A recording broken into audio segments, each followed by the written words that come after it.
So, for those of you listening who don't know, and the reason I was not entirely sure how to introduce Jason here is that uh, the Symphony is a really once in a blue moon, once in a decade, maybe, sort of film, and that it's a widely released and pretty successful anthology, which is not the norm with anthologies. Could you tell us a little bit about how Symphony came to be?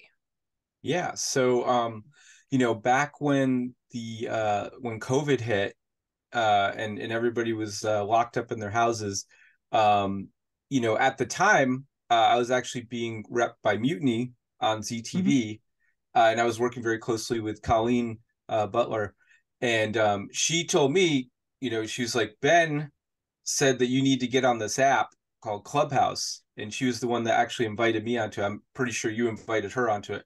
Mm-hmm. Um, and so I went on Clubhouse and I started meeting people from around the world that were filmmakers. And one of the rooms I ended up in at like 5 a.m. one night was this anthology room with all these people. And they're like, "Oh, Jason, you're going to do this with us, right?" And I'm like, "What are we doing?"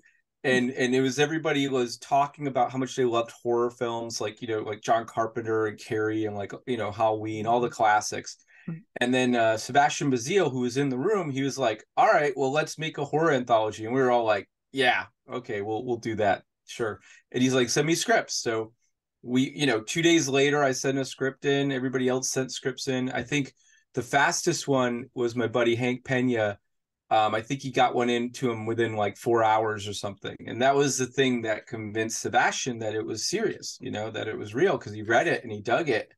And he Mm-hmm. was like, "Okay, maybe this will be a thing." And what was interesting about it is that every point along the way, it just came down to us as the filmmakers keeping up or like exceeding expectations with each stage. And then Sebastian and Mike, you know, also meeting us every time and pushing things. So what ended up happening is we got our scripts in within that first week. We had a kind of writers' room meeting like a week later, and then basically we signed contracts. We each got a little bit of money to make our shorts. Sebastian and Mike actually came out to San Francisco and was on set with us, which was amazing for our shoot for our segment Mother Love, which is the one with the creepy clown mask and the mom covered in blood from the trailer.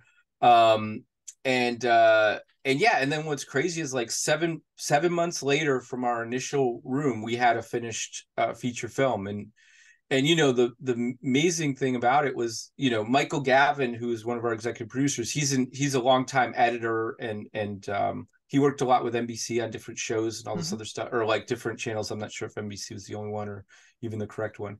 But he edited the whole thing together. He also edited an amazing trailer together for us, which Mm-hmm. I think was a huge part in its success. Early on, we got onto Fangoria's radar, Mm-hmm. and what was cool is Jason Wilkinson and Mark Pritchard, two of our writer directors.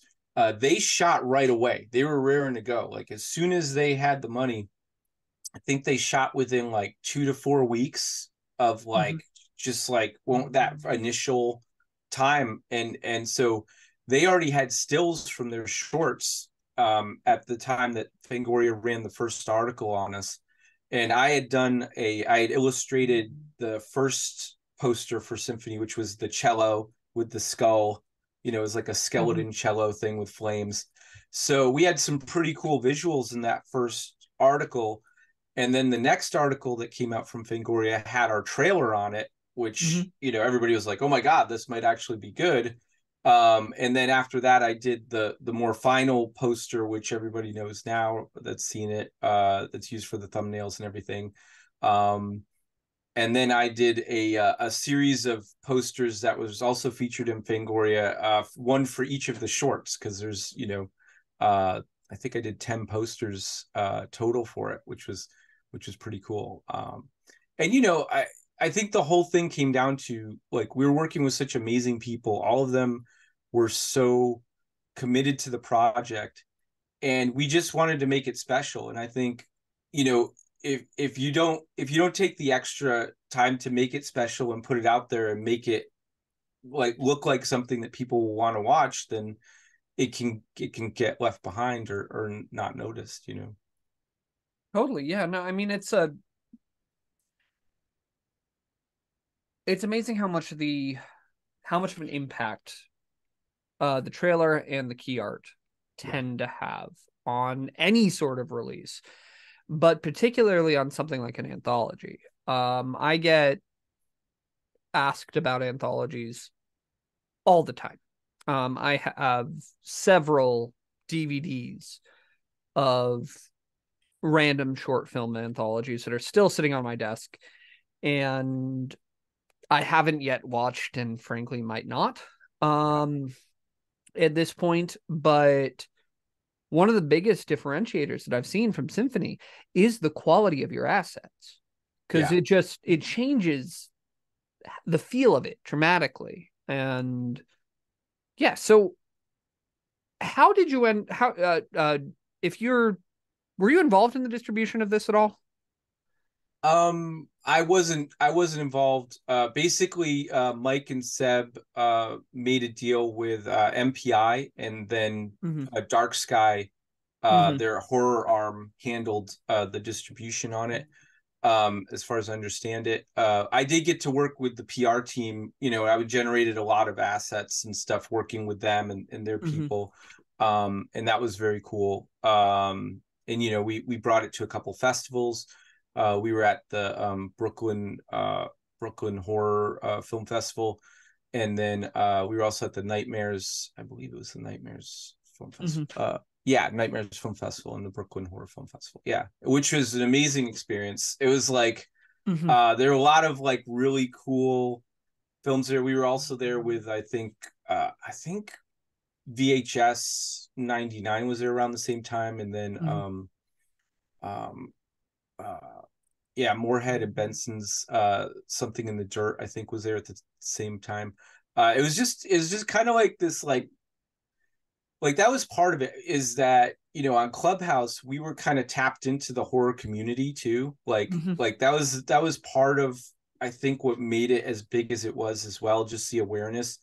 Because like one of the things that happened too earlier on, because we released last October, which was amazing. We had a Halloween release, which meant we were listed in articles of like the Mm-hmm. anticipated films with like the menu, and like it was crazy, like the kind of coverage that we got. But a year before that, or like I guess months, in November, we had gotten to go and do a panel on Symphony at Comic-Con, Mm-hmm. special edition, which was amazing. I had submitted us for that with Mike and Seb's permission, and we were able to set it up. And Jed Shepard, who was the writer on Host and Mm-hmm. Dashcam, was our moderator, which was amazing. And then we went to the Landmark Theater in LA after that, and we had a screening very early on, but it was like Mm-hmm. 100 of like horror, like horror industry people, and it was amazing. You know, like there were all these directors and producers and classic like scream queens and stars that were there, and it was really just an extraordinary experience, and people loved the film. So, you know, I think that helped kind of seed everything to where, you know, Symphony, it's just such a strange creature. You know, every filmmaker that was in it kind of attacked horror in a totally different way too. Some of them are funny, some of Mm-hmm. them are more straight horror. You know, and they're just like, it's just this really weird, interesting, different kind of project than what you normally get from these kinds of Mm-hmm. things, you know. Yeah, no, that makes having that much attention early on is very much a game changer for Yeah, any film. absolutely. Um, and Screenbox is pretty decent placement. It's amazing. Yeah. Yeah, I mean, even ignoring the fact it's an anthology, Screenbox is pretty decent placement. It's not the I would take a Shutter deal over that by a decent margin. But the Screenbox is nothing to scoff at. It's a little bit like, would you prefer a New York strip with your lobster or the fillet with your lobster at a certain point? The thing that I will say about Screenbox though is it's highly curated. Oh, sorry, my cat just ran right through my shot there. It's a black cat, fits for Halloween. But yeah, like the cool thing about Screenbox is like, you know, they're like affiliated with Bloody Disgusting, and like the curation is really high. So like when you look at the films that are on there, they're looking for like hardcore, like indie horror and classic horror projects that are like that they've taken an interest in, you know, because we got covered by Bloody Disgusting as well.